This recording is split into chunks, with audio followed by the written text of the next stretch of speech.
Okay. Um, okay. So while I was going over the thing, the my lecture notes or the plan for today, I realized that I never really talked about the action of a connection on a tensor of higher rank. We only talked about like rank one tensors, whether that be 1, 0 tensors or 0, 1 tensors. So there's a couple things that I actually want to address before we even start varying the Einstein-Hilbert action. For one, we're gonna do like we're gonna do three derivations today, basically. One is with the standard Einstein-Hilbert action that we discussed in the previous meeting. Um, and that was, given you integrate over some manifold, you integrate the Ricci scalar, sorry, you integrate the curvature tensor, the Ricci curvature like scalar curvature, whatever you want to call it, um, over the canonical volume form defined. So I guess okay, one thing is with our notion of integration, at least you have to assume that manifolds are orientable. That is not really required. You could assume that your manifold is non-orientable, but then to make sense of this integration, there's two ways to think about it. Um, One, you could define something called a density, um, which I outlined in one of I think it's problem sheet 5, where I outlined like what the definition of a density is and how to integrate over densities. So that allows us to integrate over non-orientable manifolds. Another thing you could do is instead of, promoting this to a density, you promote M to an orientable manifold called the orientation cover of M.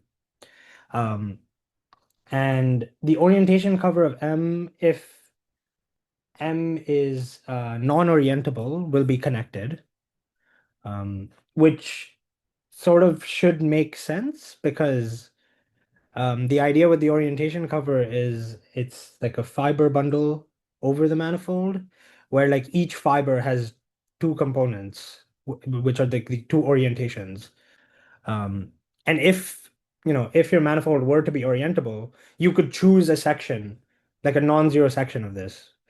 Um, but since your manifold is non-orientable, you know that it must vanish somewhere, and the only way for like a continuous function to jump from being positive to being negative is if it goes through zero, right? So at some point intuitively at least it makes sense that it should be connected um in some way, but you can check out Lee. I think it's like chapter 15. It's like one of the last theorems he proves in that chapter. um but okay, so that's one thing. Um, Another thing I want to mention is that so far we've been talking about Riemannian manifolds, but Einstein's theory happens on Lorentzian manifolds. So I want to spend, just like a few minutes talking about like what a Lorentzian manifold is and whether like we can even make sense of such an integral, given a Lorentzian manifold, because again, this thing has the metric built in, this thing has the metric built in, right? So we want to make sure that the constructions we have make sense. Okay. Are there any questions so far? I know I rushed through like two main points, but if you want to get a bit like better understanding of how to deal with non-orientable manifolds, you can, like I said, check out like Lee's smooth manifold book. I think like chapter 15, which is on orientations. It's pretty readable, um, but honestly, I would recommend also reading like some classical differential geometry books. So uh Presley, I think, is good. Um, DeCarmo is good. Um, and the reason you want to read all of these is like a lot of this content that's in the diff geo we know today is because of the developments of diff geo in like 1 and 2 dimensions. Well, technically 2 and 3 dimensions, but surfaces in 2 and 3 dimensions.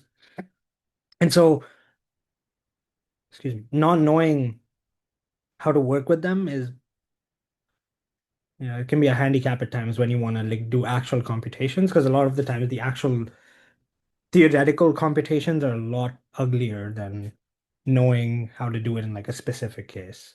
So I would highly recommend like spending a bit of time making sure you understand how to do actual like computations and not just like theory bashing.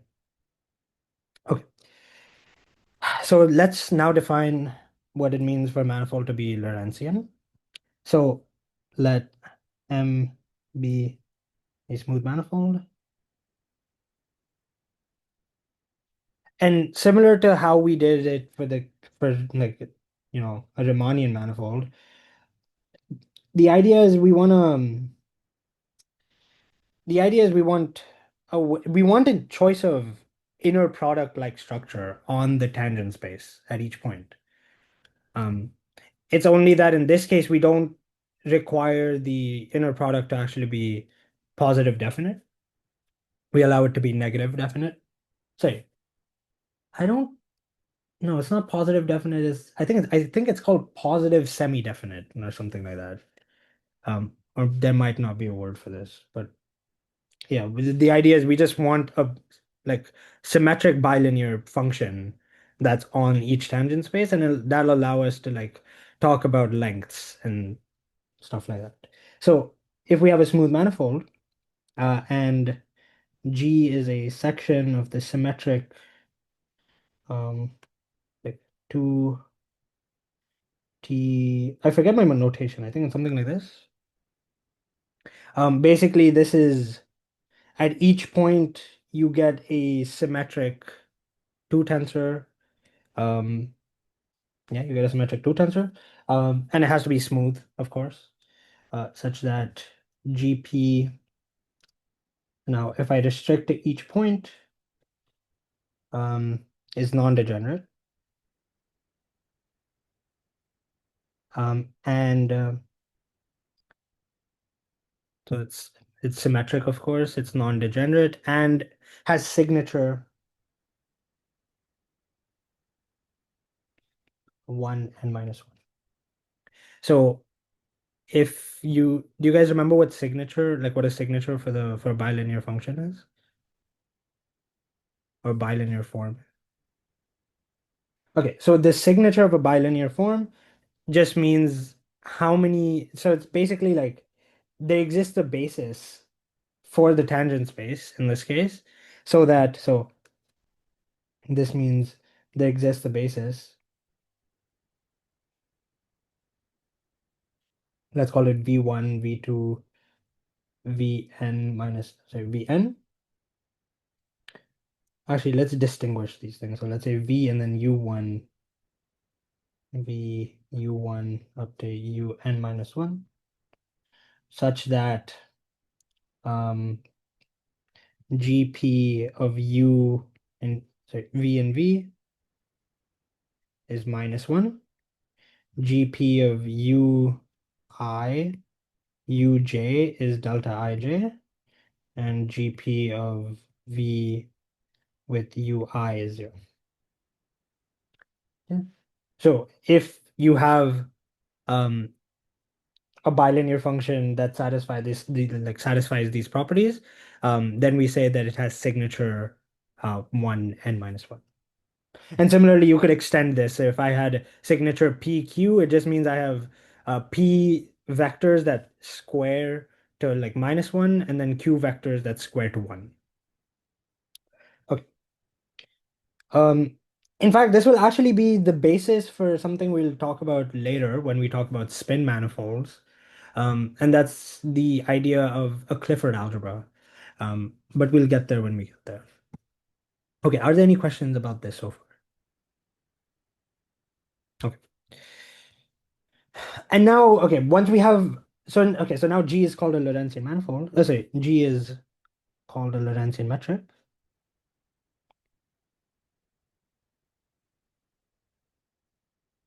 So it's almost like a Riemannian metric, but the only difference is that, instead of having signature n, it has signature 1 n minus 1.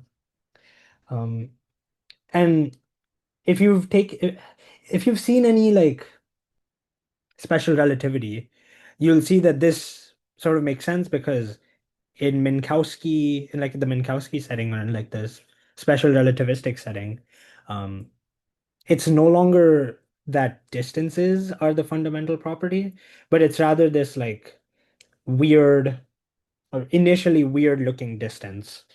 Um, so aside, um, in Minkowski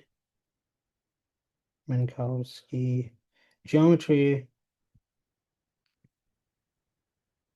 geometry, special relativity,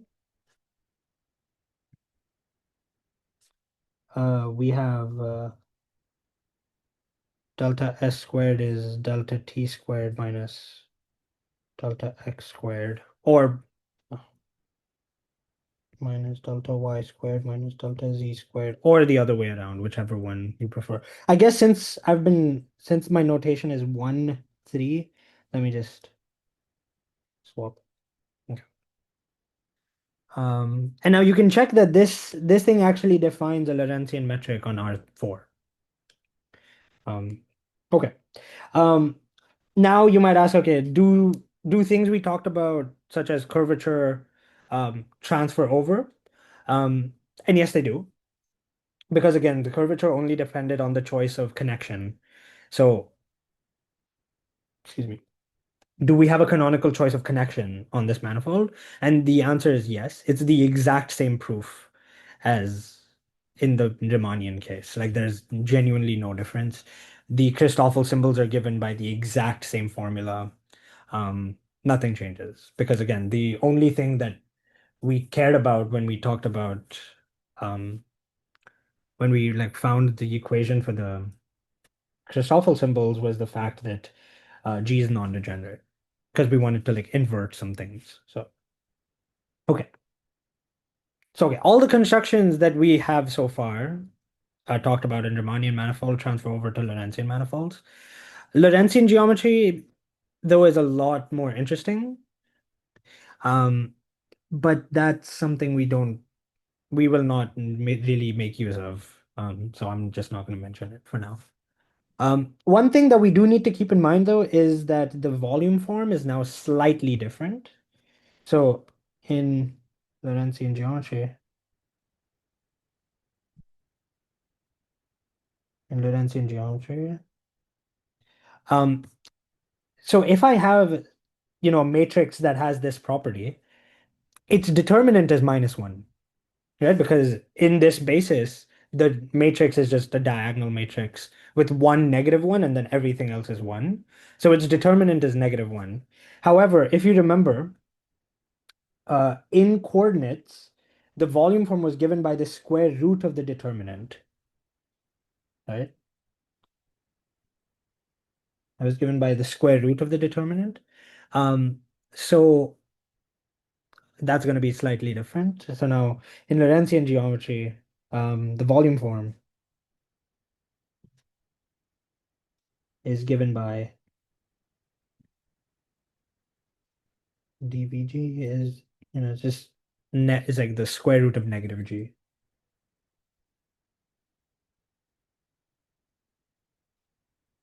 Okay. Mm,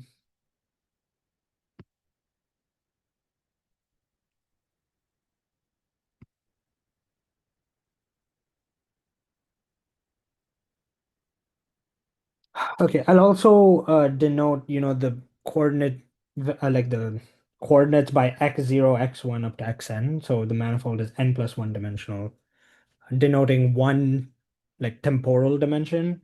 So in this case, x0 will play the role of our temporal dimension, and the rest will be like space dimensions.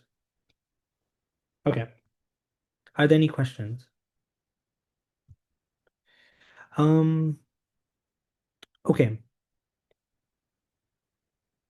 Okay. So now I know I said that we would talk about what the formula for the connect like if I have like a tensor of arbitrary degree and I wanted to um find the connection applied onto these onto this tensor, let's just make mention of this fact at least, like what the components of this new tensor will be. I'm not going to derive it, I think, because it is, when I say it is exactly the same as what we did last time, I mean it is exactly the same as what we did last time. Um, it's just a lot more tedious because there are more components you have to like trace. That's it. That is the only difference that will be there. Um, and so what I'm gonna do is there's a proposition, this proposition 418 in Lee's Riemannian geometry book. Um, he doesn't prove the formula here either, but he gives you. But again, it's just like you apply it to each component separately. That's basically the idea. What so actually, you know what? Let me just write this out because I think it'll be fun. So if F is, a section in TKL M, then F equals, oh my God, okay. So remember, our convention is slightly different than everyone else. This K means it takes in K vectors, and this L means it takes in L dual vectors. So since it takes in K, so yeah, K vectors, we have like I1 like this. I guess it'll be like that. Tensor partial J1 partial JL. And then this will be FI1 up to IK, J1 up to JK. Okay, I'm being a little sloppy here with not offsetting my indices a little bit, but that's fine. Um, okay, now if I wanted to compute the components of this thing, basically all I have to do is so okay, now this thing will be a tensor. So this thing will be a k plus 1 L tensor. Okay. So this tells me that this thing has coefficients given by something like let me just use his notation. So M and then J1, J, K.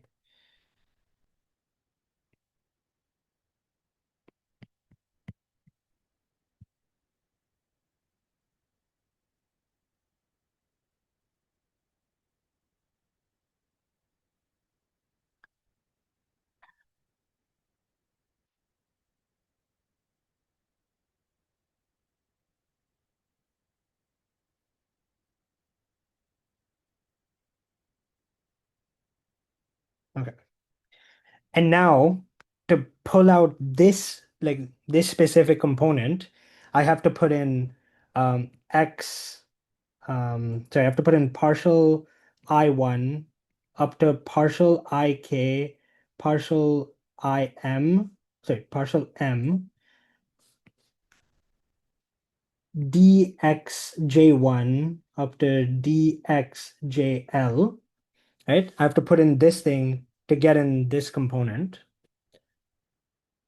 But then this just amounts to having, how many traces is this? K plus 1 plus L traces.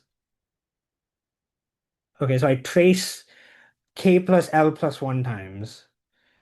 But then I just get Christoffel symbols at the end of the day. So what I end up with, um, I will not go through all the computation because again, it is not enlightening whatsoever. Um, this is one of those things where it's like it's tedium for the sake of tedium. Um, and because of that, I will just If you want, I highly recommend, actually trying to compute out all the terms, like sit down one day and like just try to make sure that this makes sense to you. Um, but yeah, I'm just not gonna do that today. Oh my God. Okay, so this will be I1 up to I K J1 P alpha JL. Uh, what is this? I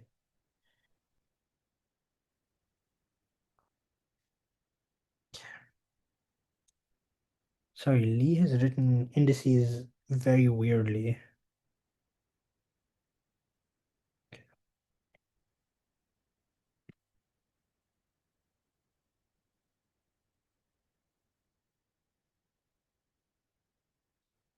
Minus the same thing, basically.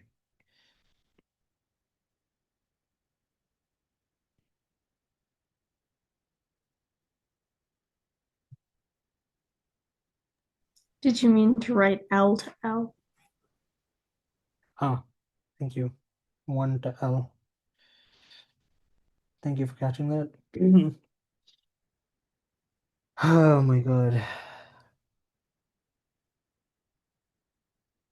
Okay. So yeah, I mean, nothing too interesting in this formula, but we will need it today. Um, but for like the one, I guess for in our case, it's actually um the 2-1. We'll need it for a 2-1 tensor. Okay. Are there any questions on this?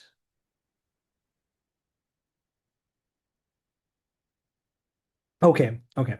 If there are no questions, we can finally begin with, varying the Einstein-Hilbert action with no cosmological constant and no matter. And then at the end, we'll see, like, once we do that derivation, adding a cosmological constant is one line of work. Adding in matter is another line of work. So the main chunk of today is going to be spent on varying the action um, for like for this like vacuum-esque universe. Okay, so let's just write out the metric the thing, right? So the action is now given by mr into 0 to xn. Um, okay, so a couple of things that I'm just gonna sweep under the rug immediately. One, it looks like I've written like it looks like the expression I've written assumes that M can be covered with one chart. Um, that's a fair concern. However, it doesn't matter. Um, because if you recall, integration is like well defined. So if you really wanted, you could define a partition of unity. Sorry, cover your manifold with like a countable number of charts, define partitions of unity on each chart, do this procedure on each chart, and then patch them up together. I'm just not going to do all that um, because I don't really think it matters too much. Um,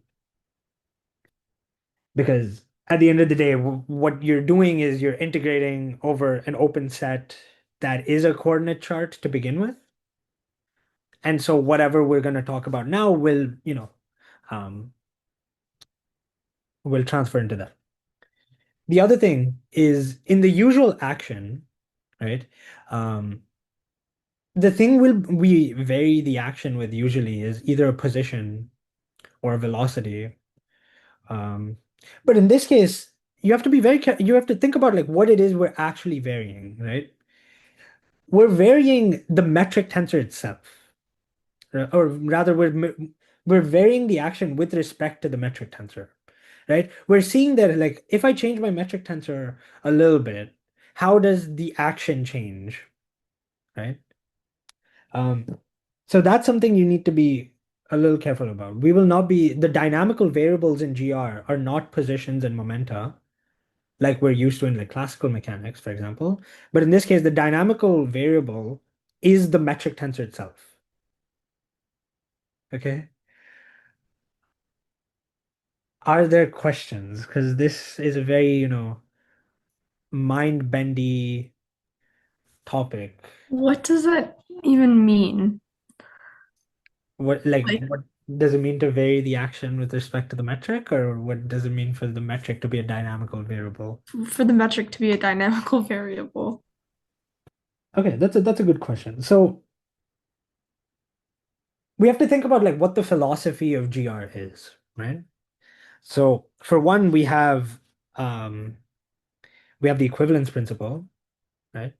Which says that you should not be able to tell if you're accelerating given like if you don't have any like external um viewpoint. So this sort of gives you like an invariance, like it gives you, I think it gives you a conformal invariance. Um, it's basically a symmetry. It gives you a symmetry.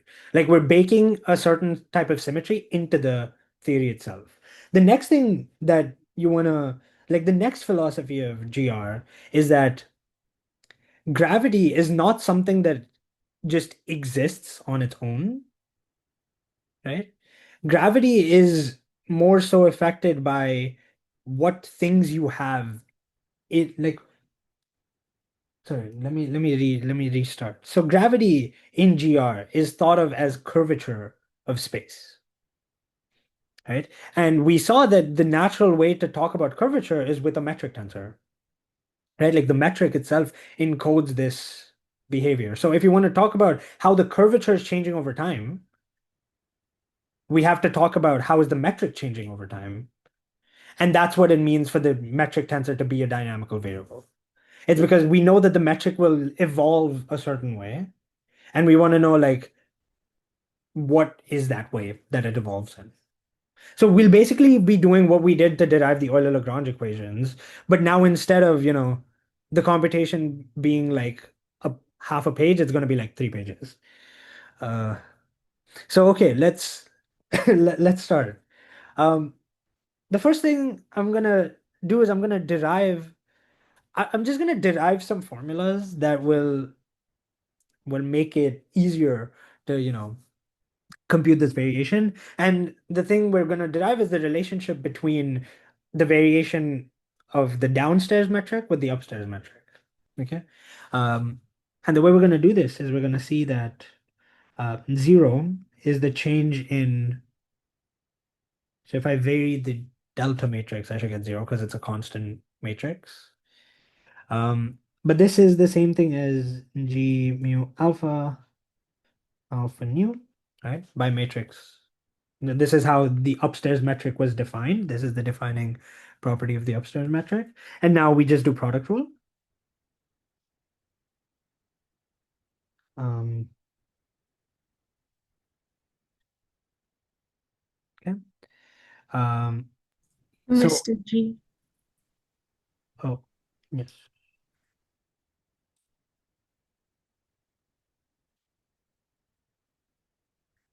Okay. What does this tell you? This tells you that G mu alpha delta G alpha nu is the same thing as negative G alpha nu delta. Yeah. Um, I think this should make sense because you're, you know, differentiating one over a function. So it is the same thing as like negative one over the square of the function times the derivative. So that's basically what we've derived, right? Um, and then if you like change indices, if you multiply, um, if you contract through by things, you get the following: negative G mu beta, G alpha nu, G mu alpha. And so what again, this should make sense because the variation in a function is negative the square of that function times the variation in its inverse, which is basically what we've This is just chain rule from calculus, basically. Um, okay, but that's not the thing that actually shows up in the metric tensor, right? It's the determinant of G that shows up, right? Because that's what this small g is, right? It's G is the determinant of G mu nu. Sorry, downstairs. Um, and so now we have to figure out how in the world do we actually vary the determinant of something. Um, and this is why I gave that problem on problem sheet two, actually. Um, that said that the derivative of the determinant at a matrix A evaluated at a matrix X is equal to the determinant of A times the trace of A inverse X. Okay. Um, and now we're going to use this to basically, you know, get what we want. So the variation in negative G is the same thing as so the determinant of A, so that's negative G, times uh G mu nu delta G mu nu because of this trace, right? We're basically tracing um the differential here. Um, and now what we're going to do is we're going to use this identity we derived above to change this from a variation of the downstairs metric with the upstairs metric. Um, and doing so gets us the following, where I've just, contracted some indices. Um, do you want me to write that step down explicitly? Do you think that would help? Or does that not matter? Okay. Um, so hence the variation in the square root of negative g, excuse me, just from chain rule gets you negative 1/2 variation in negative g. Oh, I'm missing a minus sign. Um, and then this gets you 1/2. Again, just plug this in here. And what you get is negative 1/2 square root of negative g, g mu nu, delta g mu. Okay. Are there any questions so far? Okay. Okay. Now this one is kind of annoying. Um, so next we have to figure out how in the world do we vary the Ricci scalar curvature or the Ricci curvature. Um, so next, note that R, if you remember, was R mu mu, right? It's the trace of the Ricci tensor. Uh, Maybe if I write it like this, it'll be more appropriate. But I'll just call this like R as well. Um, and for that, what we're gonna do is we're gonna actually show. So we're gonna show that the variation in R mu nu, oh sorry, sigma mu nu is is like the connection. I'm just gonna write this out because it's not really too friendly to say out.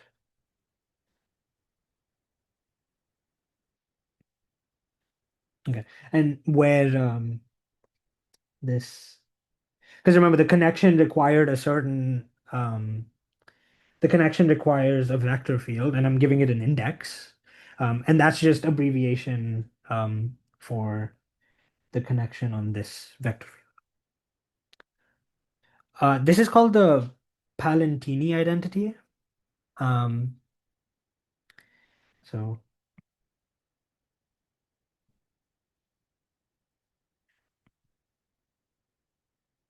and this proof is courtesy of the Wikipedia page. It has a very nice proof. They skip over the most annoying step, though. Well, they don't really skip over it. They're like, if you do the computation, you'll see that it's this. And I've done the computation, so let's do that. So again, there should be some concern here. One of the concerns being, how are we taking the like how are we applying the connection on the Christoffel symbols? Because if you recall, I said the Christoffel symbols are not a tensor, right? They do not form a tensor. So how am I doing this?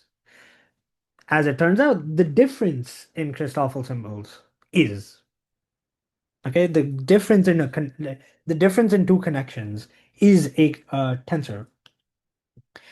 This actually shows something like nicer. It's that the difference, sorry, it shows that like the space of all possible connections is actually affine. And so you can pick one connection and then just go like any other connection, you just add stuff to this one connection, and then you get every other connection. So okay, that should ease your mind a little bit. Um, but now let's actually compute this. So note, so recall.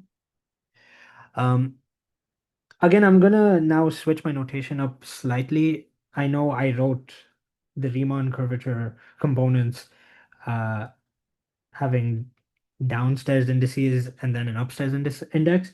Just for the sake of my sanity, I'm going to reverse the notation because that's just what's common in GR.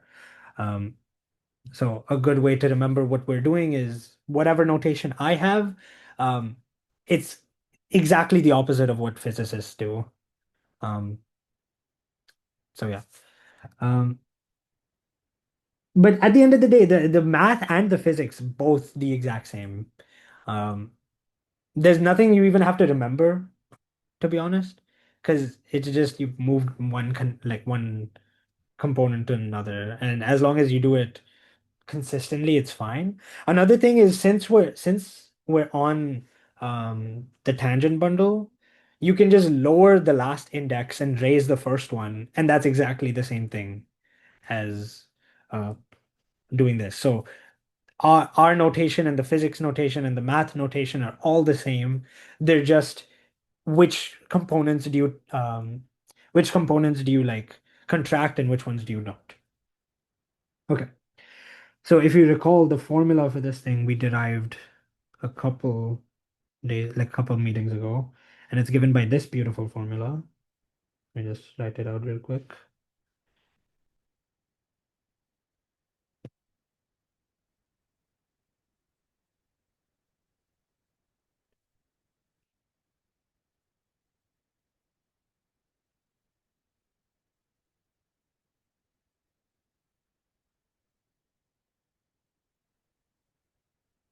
Okay. Um, and now we have to vary this thing. So let's vary this. But if you see carefully, it's just product rule twice, right? There's this product rule on this thing, and then this product rule on this thing. Uh, because remember the variation commutes with derivatives. Um, so what I'm okay, so we got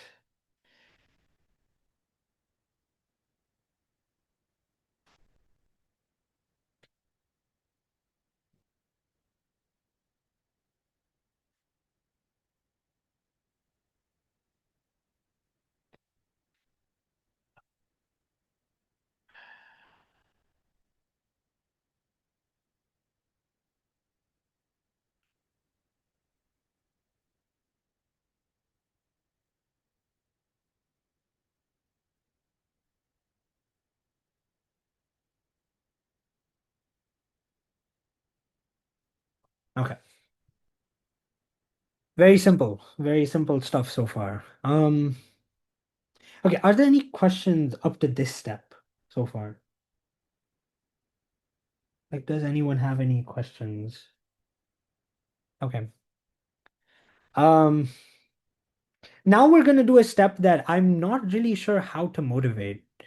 Um, And that's we're gonna take the covariant derivative, or like we're gonna apply the connection um, to like the variation in the Christoffel symbols.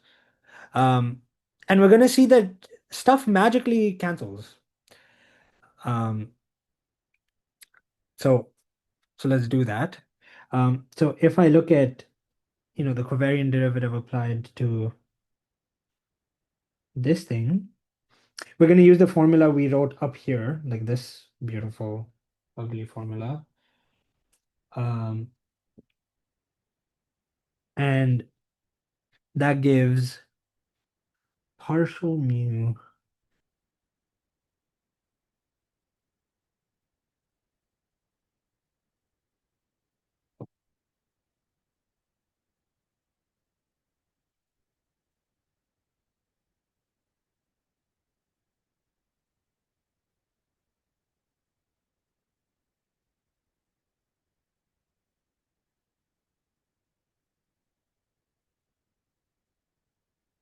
Okay.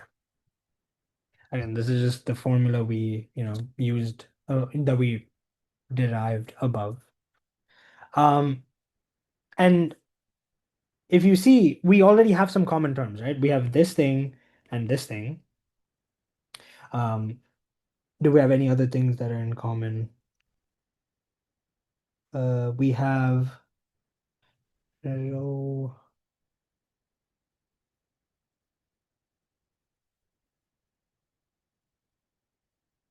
rho no lambda. Yeah, we have this thing and this thing. And then we'll see like other, like this will also be in here somewhere. Um, and so we're just gonna, solve for this thing and plug it in, and magically things will cancel. Um, if you don't mind, I will just go over to my meeting plans and I'll just copy. I color coded it, you know, because of how annoying it was to do. Um, and then we'll talk about this comment I've made here.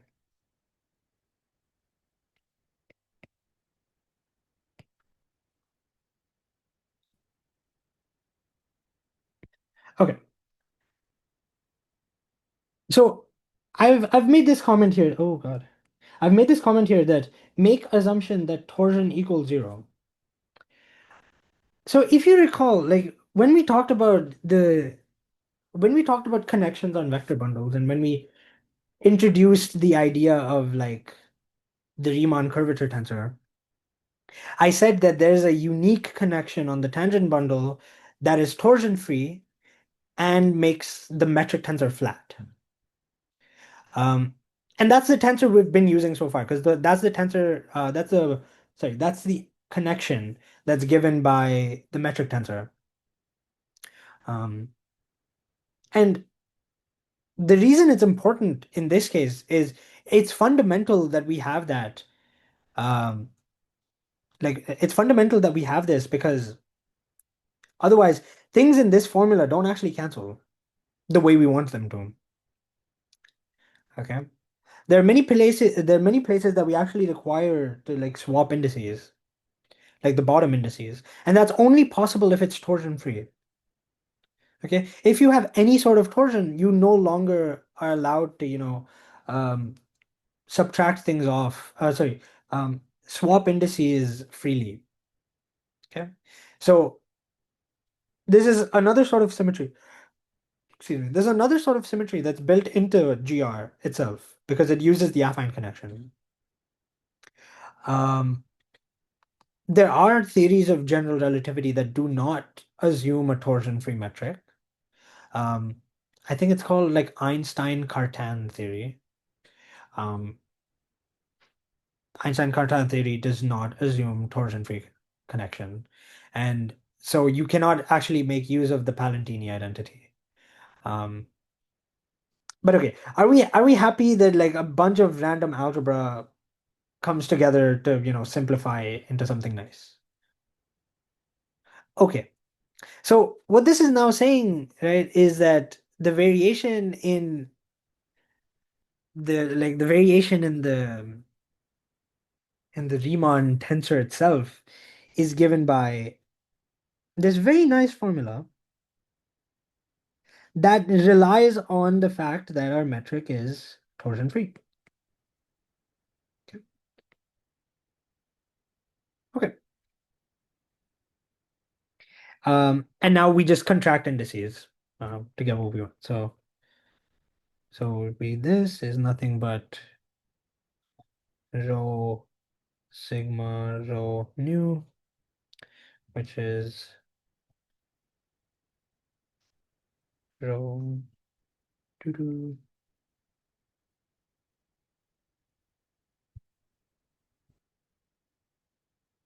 Okay. And now we are almost done. Okay. We are almost done. Um, so we have to contract indices again, right? Because we want the scalar curvature.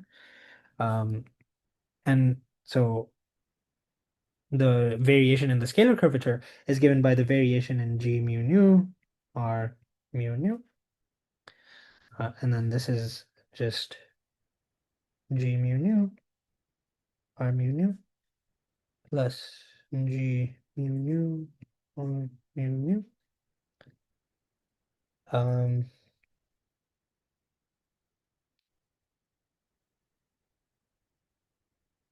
and now I'm just going to put in this formula down here. Let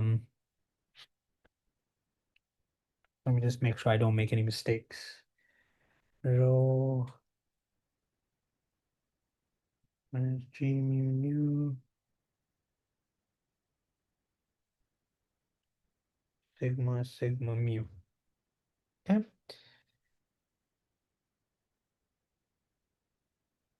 Now, one thing to note is our metric is flat. Um, and since the metric is flat, we can, just move this inside the metric. Okay. Like freely. We don't really need to think about it too much. Um, okay, so let's do that. And another thing is I want this index and this index to match. So I'm just going to contract indices so that they match. Um, so you get rho G mu nu delta rho mu nu minus G mu nu G rho rho nu delta sigma sigma mu. Okay.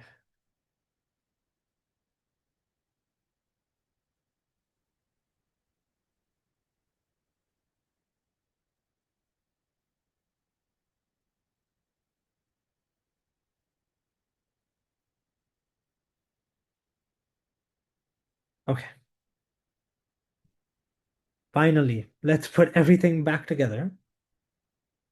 So now, if I take the variation in the action, it must be zero because, that's Hamilton's principle. Um, and that just gives me a variation. That brings a variation inside.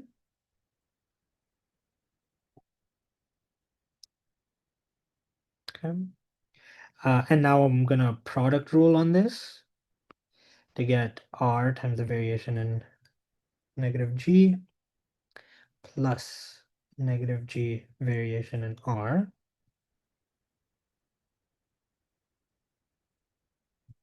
Okay. And now, we've derived formulas for everything here. So I'm just gonna plug those formulas in. Okay. Um, this is uh, okay. So we get R times negative 1/2 G mu nu delta G mu nu plus G times R mu nu delta G mu nu plus rho G mu nu delta. Oh, also we can contract these indices like this and this to make this a row and then get rid of this. So I'm gonna do that as well. Delta rho mu nu right, G mu rho delta sigma sigma mu.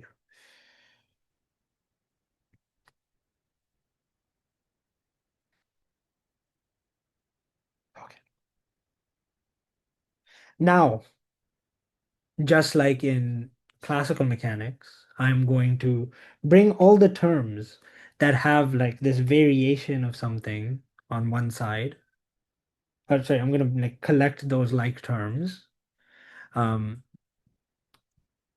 and I'm gonna like remove everything that is the total derivative of something. Okay, we're gonna separate these two terms. Okay, so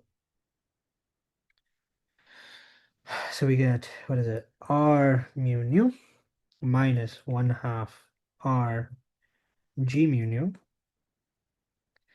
delta G mu nu minus G dx. Okay, I won't do this step. I'll do it on the next step. Plus the integral over M of this term.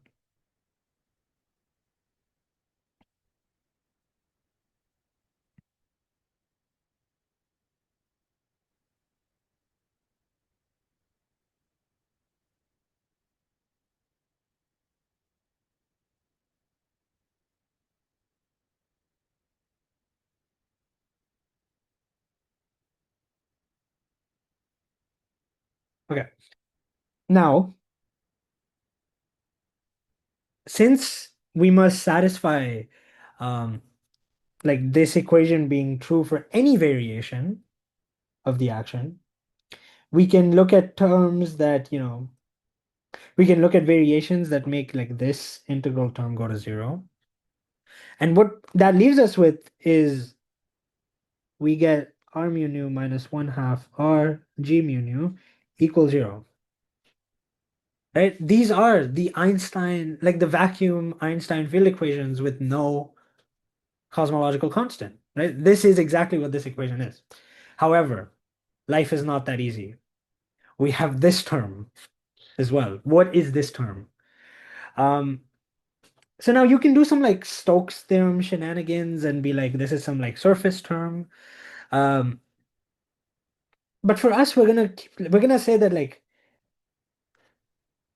we're gonna say like far away from any source or any material, our universe is flat. And so the variation in the Christoffel symbol should be zero, right? The metric should be flat, far away, right? That's the boundary conditions we'll be working with. Like far away enough, everything dies out. And so we can just ignore, oh, sorry, we can just ignore this term, right? Physically, what that means is, but it's just far away enough. Things are nice. Things are Minkowski. Things are not ugly.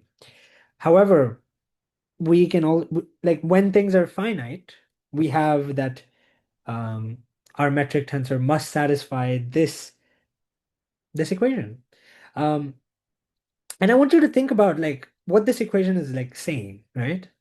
Um, this equation is basically saying that like the curvature of, you know, space depends on depends on the metric, which is what we wanted, right? And again, like this is not like this equation doesn't really vary in time, and it really shouldn't because there's no matter in our universe, right? There's no reason this should depend on time. Okay. Um, are there any questions?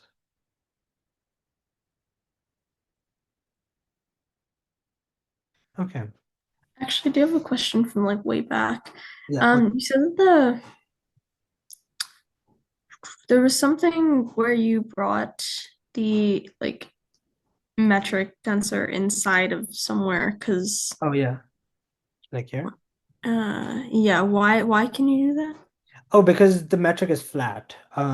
Yeah, but like Yeah. So mathematically, what that means is that the covariant derivative of the metric is zero. And since it's zero, it's like constant relative to this connection. And so if I differentiate like something like this, um, using Leibniz rule, right? This is this, but then this term is a zero. So we're just left with this. So having multiplication outside is the same thing as having multiplication inside. Good question. Good question. Okay. Are there any questions? Are there any other questions, rather? Okay. Let's now sort of think about what this means. Like, let's look back at certain definitions that we had before and see if we can connect back to why we defined things to be the way they were. So if you remember, we defined an Einstein manifold to be a manifold whose Ricci curvature tensor was proportional to the metric tensor. And as you can see, if your manifold satisfies uh, the Einstein field equations, it must be an Einstein manifold, right? That's very nice. Another thing to notice is that something like really, really weird happens. Um, like something really weird is happening with this equation. Um, and to see that something weird is happening, let's contract this entire equation. So um, let us contract. So we get g mu nu r mu nu minus 1/2 r g mu nu g mu nu equals 0. This thing is just the trace of the identity function. So this is just the number of dimensions we have in our space. And this is just the Ricci scalar curvature. So this is r minus 1/2 rn equals 0. Okay, factoring out stuff, we get 1, so we get this. Okay. And what this tells you is that the only solutions to the vacuum, no cosmological constant Einstein field equations are Ricci flat solutions, right? Or the dimension is 2. Okay. So this tells you a universe with no stuff is quite boring. Um, Actually, that's not quite true because that's what a black hole also is, right? It's a solution to the vacuum, no cosmological constant Einstein field equations, though it's still Ricci flat. Um, in dimension two, some like really weird stuff goes on. Um, and because of that, because then like basically every manifold obeys the Einstein field equations. Um, because this equation is always zero in dimension two. So that tells you that solutions to the Einstein field equations are actually surfaces of genus G. Um, Basically, they're like, you know,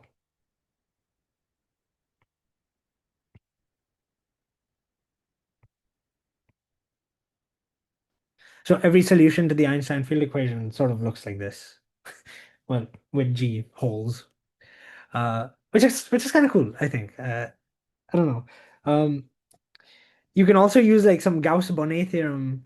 You can also use Gauss-Bonnet theorem and stuff like that to show that this equation does reduce to this. Um, but like you don't even have to do all that because you can just contract the indices and get the exact same thing. Okay. Are there any other questions? Are there any questions? Okay. So one thing I do actually, something that I do want to confess, I'm not entirely too sure about yet. I tried to figure it out, but I just couldn't. Um, and that was if you contract this stuff, you get that R equals 0, right? We get that the solution must be Ricci flat. Um, but the Ricci scalar curvature of a black hole is not 0. But it still satisfies the Einstein field equations. I'm just not sure why that's the case. I will try to figure it out by next meeting. Um, but yeah, if you guys know of some place that describes what's happening there, please let me know because I don't know. I tried to figure it out. I couldn't. Um, so okay. That's something you guys can think about or try to like figure out or try to find or something like that. I was also talking to a friend and he mentioned that in two dimensions, things again go wrong because, like I said, basically every manifold satisfies the Einstein field equations. So that doesn't really tell us much about, excuse me, that doesn't really tell us much about any system. Okay. Um,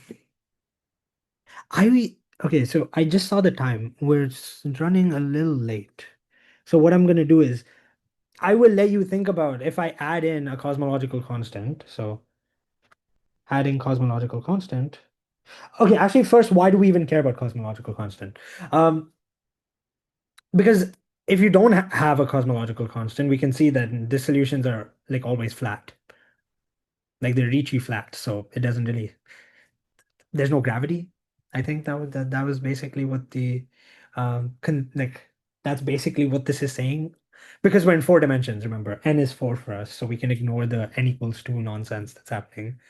Um, but yeah, in n equals four, that just means there's no gravity, and that's not really too interesting. And so um we need this like extra cosmological term. And for that, I will add in a term like this. So with the new action we have is given by this. Okay. And I will let you vary this action. It is exactly the same thing. And um, what you should end up with, ignoring boundary terms, you should get the following.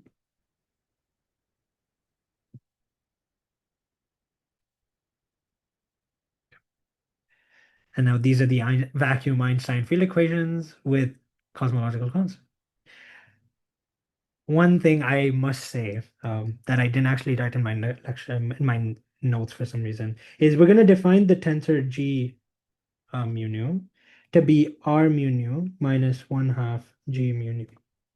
Okay, and so that allows us to write the Einstein field equations um, in a slightly nicer way.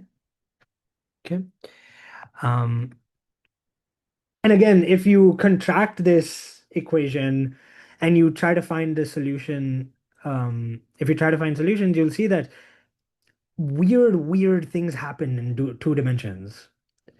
Um, you'll see that the Ricci curvature actually blows up. Uh, For two dimensions, do you mean like, I assume you mean one plus one, right? yeah, yeah. So our Okay. signature would be 1, 1. Um, yeah, yeah. So sorry, I should have been a little more careful because I did make the distinction between temporal and spatial dimensions. I just mean like overall dimension, two.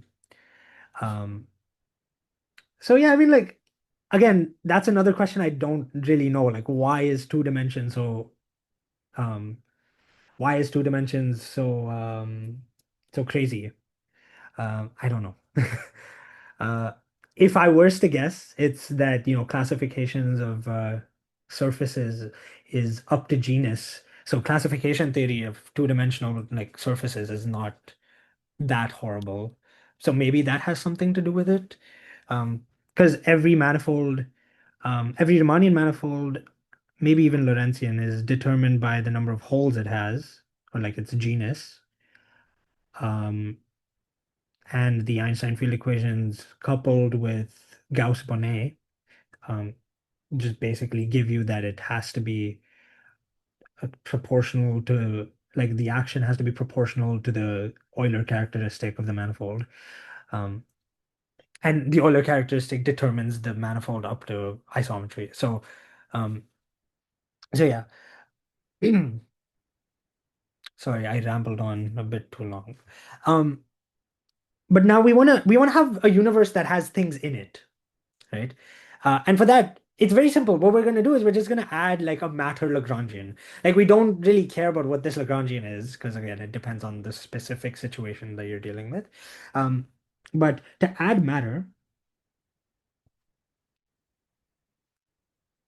consider Well, the action is going to be quite simple, right? So we're just gonna wait. This is like the usual action, and then we're gonna add on this like matter Lagrangian term.